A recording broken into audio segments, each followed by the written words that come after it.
Amigos aqui do canal Via Romana, eu sou o professor Rafael Queiroz. Esse é mais um Visão Nacional de número 26, onde eu vou fazer alguns comentários rápidos aqui sobre basicamente 4 assuntos: COP26, quem é nacionalista, quem não é, e também sobre alguns comentários foram feitos a um vídeo que eu gravei sobre Ciro Gomes já tem algum tempo, e eu não vou ficar preso a nenhuma pauta específica, vou ser bem breve aqui nesse Visão Nacional de hoje, tá bom? Então, em primeiro lugar, COP26, né?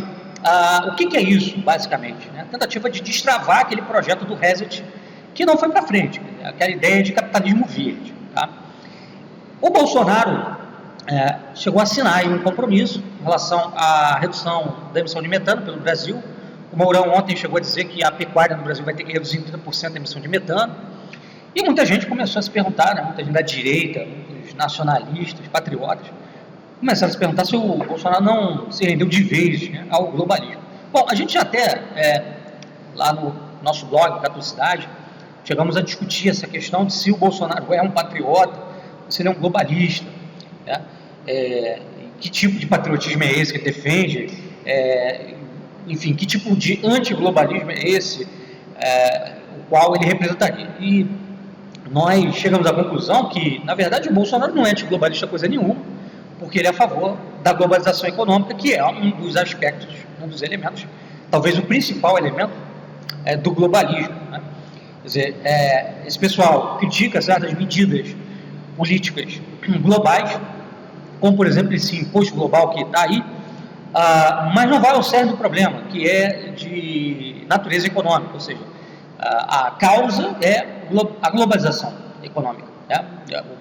O globalismo político é um efeito. Esse imposto global é bastante interessante a gente focalizar, porque é um imposto que impede que empresas vão para paraísos fiscais. Então, elas vão ter que pagar um imposto global, e esse valor, esse dinheiro que vai ser pago, ele vai ser redistribuído pelos países onde essas empresas têm sede, o que vai favorecer sobremaneira os Estados Unidos. Então, isso mostra bem, né, que o globalismo, na verdade, nada mais é do que o imperialismo americano, do qual esse pessoal nada fala e com o qual esse pessoal, inclusive Bolsonaro, fecha, diga-se de passagem. O que eu queria focalizar aqui em relação à COP26, a questão da agricultura no Brasil, é o seguinte: tem uma histeria muito grande, ao meu ver, de boa parte de nacionalistas e pessoas preocupadas realmente com o futuro destino do Brasil em relação a essa questão do agro e do ambientalismo. Eu penso o seguinte: existe a necessidade, sim, de uma política ambiental. O que a gente pode discutir é a medida dessa política ambiental, se é para ser mais ou para ser menos, se é para ser na medida em que esses fóruns internacionais sobre meio ambiente determinam, ou se a coisa deve ser pautada por interesses nacionais, sob um viés diferente, etc. Agora, o que eu considero é que tem que ter alguma política ambiental, até para você poder preservar o patrimônio nacional, né? Porque a água, as florestas, as nossas terras são nosso patrimônio também, né? Então você tem que ter um mínimo de compromisso ambiental para que as futuras gerações possam gozar disso de alguma forma também, perfeito? Eu acredito que o problema central da política ambiental hoje está no foco e na medida, tá? Muitas das vezes um foco invertido, onde a natureza é colocada acima do homem, e numa medida exagerada. Agora, tem que ter algum compromisso, sim, com políticas ambientais, coisa que o governo Bolsonaro, obviamente, não tem em nenhuma medida. Por quê? É um governo que está vinculado aos interesses do agro, da agropecuária brasileira, e aí não confundir com o agronegócio. O agronegócio é a indústria da transformação dos gêneros agrícolas, da carne, da soja, da laranja, etc. e tal, tá? A nossa agropecuária, via de regra, é atrasada, e ela compensa o seu atraso técnico, né? Eu estou falando aqui do agro no sentido do cara que planta, do cara que cria gado, tá? Não da agroindústria que compra essa produção e transforma, e revende, e exporta, tá? Então, via de regra, esse cara que está lá na terra, plantando ou criando gado, ele não faz uso de alta tecnologia. É um agropecuarista, é um agricultor, é um pecuarista que compensa o seu atraso tecnológico com a ampliação do uso de terra. Então, queimadas, desmatamentos, etc. e tal. Por um certo lado, isso é ruim para o Brasil, porque assim, se o cara tem menos terra, ele tem que aprender a otimizar essa menor quantidade de terra que ele tem e, consequentemente, isso gera desenvolvimento tecnológico. Ele consegue, às vezes, até produzir mais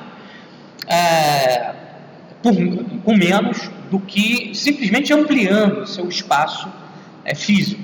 Tá? Isso acontece em muitos países que impõem constrangimentos ao aumento, né, do espaço de exploração da terra, e aí força o cara a dar um salto técnico. Consequentemente, ele consegue produzir mais, até mesmo do que se ele simplesmente comprasse mais terras.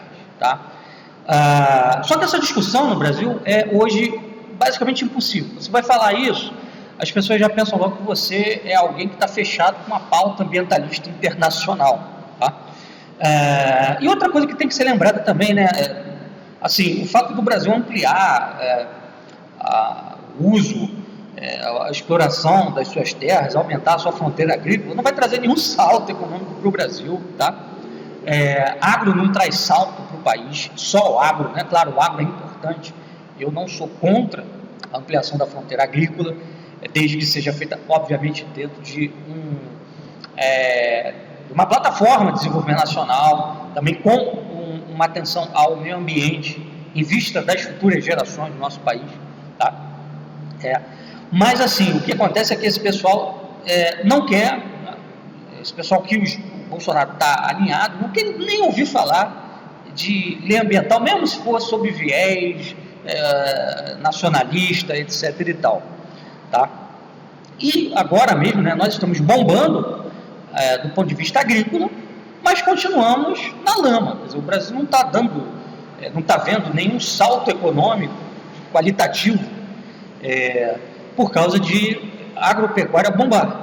Né? Então, essa ideia de que, olha, se a gente destravar, né, se a gente acabar com essas leis ambientais, o Brasil vai ter um boom. Boom de quê? Primeiramente, que o agro quase não emprega mão de obra. Tá? Então, não é uma coisa que vai gerar um emprego no agro, né? Vamos lá, a geração de renda no agro é mínima, quer dizer, é basicamente concentrada na mão de uma burguesia agrícola e não gera emprego. Né? Não é uma coisa que destrava a economia, como, por exemplo, a indústria. Você abre ali uma frente de construção civil, indústria de automóveis, e aí você consegue gerar, com cada emprego que você cria ali na indústria, mais 4 empregos, né, em outros setores. No agro não acontece isso porque basicamente mecanizado já não gera mais praticamente mão de obra, necessidade de mão de obra. Você pode aumentar indefinidamente aí a exploração da terra, você pode fazer um salto agrícola de produção que você não vai ter aumento da necessidade de mão de obra. Tá? É significativo. Então, isso não traz, uma mudança no cenário econômico do Brasil. Tá? O Brasil hoje já alimenta 1/4 da população mundial. Né? Então, é o que eu falei, a gente está muito bombando. E, enfim, isso não está fazendo o Brasil ter dias melhores. Tá bom? Então, quer dizer, claro, a gente tem que ter um projeto agrícola, os Estados Unidos tem lá uma potência, né, mas também um projeto industrial, não ficar preso apenas à agropecuária. Eu não imagino, né, por outro lado, um cenário de globalismo brecando o agro no Brasil, justamente por isso também, né? 1/4 da população mundial depende do que a gente produz. Então, se o Brasil for duramente brecado, tá, isso vai comprometer o mundo. Pô, tá? Eu acredito no seguinte, que o globalismo por aqui ele tem muito mais interesse, né? Essas potências internacionais, essas potências centrais do capitalismo, né, que são as forças que tocam, né, a globalização, muito mais interesse em brecar projetos energéticos e minerais, porque isso significa indústria e economia de escala. Se você gera, né, se você cria novos projetos de geração de energia através de hidrelétrica, por exemplo, você vai ter que desmatar em alguma medida, né, você gera um boom industrial e você gera desenvolvimento de verdade, economia de escala. Tá? Saiu aí, né, a respeito dessa questão toda que eu estou falando aqui do metano e tal, redução da emissão do metano, uma matéria no Crítica Nacional, que é do Paulo Enéas, que é um sujeito que faz parte da elite cultural Olavete, dizendo assim que esse acordo sobre redução de metano vai comprometer o consumo de carne brasileira. Eu pergunto, esse Paulo Enéas é um brincalhão, um piadista, é o quê? Porque, ora, nós já estamos sem consumir carne, porventura nós estamos comendo carne, o brasileiro está comendo carne, né? Carne vermelha. Toda semana o brasileiro come uma alcatra, uma picanha. Ora, Paulo Enéas, vá se ferrar, você é um brincalhão, né? Nós já estamos comprometidos em termos de consumo de carne por N razões. Estamos exportando maciçamente nossa carne para a China, ficando aqui apenas o resto, a um preço elevadíssimo. Ainda tem a questão do dólar, né, que impacta nesse preço todo, da gasolina, etc. e tal. Agora aqui no Rio de Janeiro, gasolina já ia R$ 7,20 o litro. Então, peraí, já está inviabilizada a carne para o brasileiro. Tá? E outra coisa, a questão do metano, ela pode ser revertida, porque existe um estudo que mostra o seguinte, que você pode usar as criações de gado, se não me engano, para gerar biodiesel a partir, né, dos dejetos que o gado, né, deposita, e consequentemente você conseguiria até reduzir mais de 30%, né, se você pegasse, né, o que é produzido, né, pelo gado e gerasse biodiesel. 36% de redução você teria, e você ainda geraria energia. Então isso seria, e se for aplicado esse estudo, né, seria até vantajoso para o Brasil. Eu não vejo assim com muito pessimismo essa coisa toda de transição para capitalismo verde, porque o Brasil tem muito potencial para isso. O Brasil tem uma grande reserva hídrica, o Brasil tem sol a pampa, tem vento pra caramba, então isso favoreceria o Brasil. O problema todo é que nós não temos a tecnologia para explorar essas energias. Tá? Então, o que a gente tem que fazer? Dentro de uma visão nacional, produzir tecnologia para se valer desses recursos. Né? E aí que está a questão, porque assim, a COP26 ela quer implementar isso daí no mundo, com os países centrais ficando responsáveis por desenvolver as tecnologias que vão ser criadas para levar a cabo esse capitalismo verde. Quer dizer, eles não têm recursos, mas eles têm a tecnologia que vai ser imposta a todos os países. E aí é que eles ganham. Agora mesmo, né, eles estão aí com um projeto de emprestar dinheiro para a África, tá? Dizendo assim, não, realmente nós emitimos muita poluição, então nós temos que pagar pelo que nós fizemos, então nós vamos ajudar os países da África. Só que essa ajuda é via empréstimos. Quer dizer, o cara vai dar dinheiro à Alemanha, à Itália, a França vai dar dinheiro lá para a Namíbia, para a Nigéria, para quê? Para eles comprarem os carros elétricos produzidos por esses países. Né? Que é piada. Tá? Então o problema principal dessa economia verde é quem vai dirigir a coisa. Não tanto a ideia de economia verde, mas quem vai dirigir e a medida, a escala de economia verde que vai ser implementada. Né? Então pode ser implementada, mas desde que numa escala humana, ou seja, que não inverta a ordem das coisas, onde a natureza seja colocada em primeiro lugar e o homem em segundo. A natureza existe para o homem, não o homem para a natureza. Isso tem que ficar claro. Bom, vamos passar aqui para um outro ponto, sobre quem é nacionalista e quem não é. Por quê? Aconteceu um fato esses últimos dias envolvendo um rapaz que deve ser bem conhecido por vocês, que é o Fabinho Santos, tá? E esse rapaz, ele tem um trabalho até interessante, divulgação das ideias do Enéas. Eu já o conheço há um bom tempo, mas me parece que nos últimos tempos ele meio que pirou na batatinha, né? Ele começou a fazer críticas assintosas à religião em geral, né? Sem levar em consideração que o Brasil é um país majoritariamente cristão, e nos últimos dias, lá no Instagram, ele fez um comentário dizendo que não via problema nenhum naquele negócio de Superman bissexual, né? O Joey Kent, o super gay, super bi, vamos lá. E aí eu me coloquei contra o que ele disse por lá, tá? Enfim, aí teve até um amigo, né, que chegou a comentar que, olha, não me admira que o sujeito tenha ido para esse caminho, né? Afinal de contas, usa um cabelinho comprido, tatuagem, quer dizer, tem um visual desconstruído, pós-moderno, etc., que não casa com o visual que um nacionalista deve ter, né?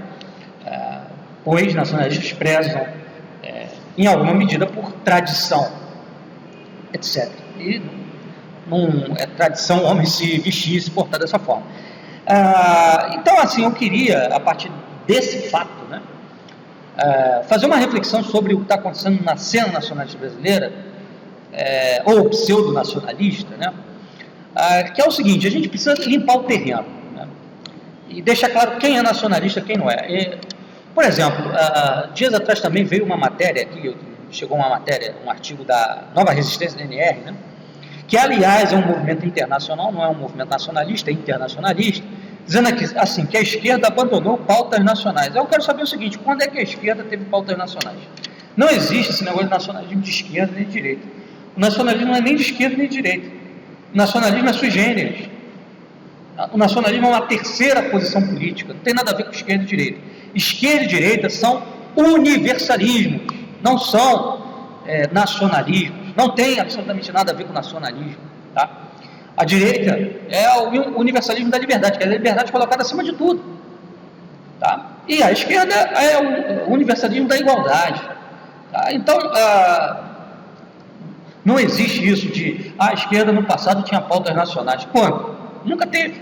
A pauta da esquerda sempre foi igualitarismo e a da direita sempre foi liberalismo, tá? Aí alguns vão dizer: mas o fascismo se inspirou no Georges Sorel, que era um homem de esquerda, da esquerda anarco-sindical francesa. Sim, se inspirou apenas como referencial negativo, ou seja, na medida em que Sorel forneceu uma crítica ao Estado burguês parlamentar, e não como proposta de construção de um Estado nem da sociedade, né? E o pessoal esquece também que o fascismo de 19 a 21 ele tinha ali uma verve romântica, revolucionária, e depois ele muda. De 21 em diante ele se torna nacionalista e conservador, tá? Então, assim, eu não acredito nesse negócio de nacionalismo democrático, como tem uns que acreditam nisso daí, né? Stalinismo nacionalista. Não, tem stalinistas que são nacionalistas, pelo amor de Deus, né?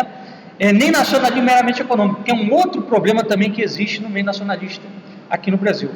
O pessoal que é só nacionalista no aspecto econômico, esquecendo que nação é um espírito. Nós, por exemplo, seres humanos, somos corpo e alma. Nós comemos para quê? Para viver. Não vivemos para comer. Então, a nossa alma é mais importante do que o nosso corpo.